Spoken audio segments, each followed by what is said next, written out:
الحمد لله رب العالمين الصلاة والسلام على خاتم النبيين وعلى آله وصحبه أجمعين أما بعد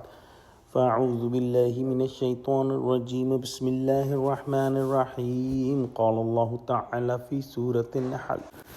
وأوفوا بعهد الله إذا عاهدتم ولا تنقضوا الأيمان بعد توكيدها وقد جعلتم الله عليكم كفيلا إن الله يعلم ما تفعلون۔ ترجمہ: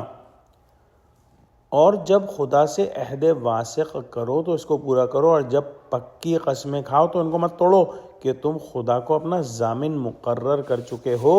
اور جو کچھ تم کرتے ہو خدا اس کو جانتا ہے۔ کل ہم نے جو آیت مبارکہ پڑھی، ان میں جن چیزوں کے کرنے یا چھوڑنے کا حکم تھا، ان کے بعض افراد کو یہاں بالتخصیص بیان فرمایا، یعنی ایفائے عہد کی تاکید اور غدر و بد عہدی سے ممانعت کی یہ چیز علاوہ فی نفس ہی محتم بالشان ہونے کے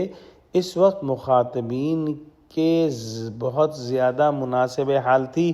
جس کا مسلم قوم کے عروج و ترقی اور مستقبل کی کامیابی پر بے انتہا اثر پڑنے والا تھا۔ اسی لیے حکم دیا کہ جب خدا کا نام لے کر اور قسمیں کھا کر معاہدے کرتے ہو تو خدا کے نام میں پاک کی حرمت قائم رکھو۔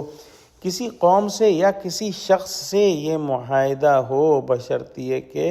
خلاف شرع نہ ہو، مسلمان کا فرض ہے کہ اسے پورا کرے، خواہ اس میں کتنی ہی مشکلات اور صعوبتوں کا سامنا کرنا پڑے۔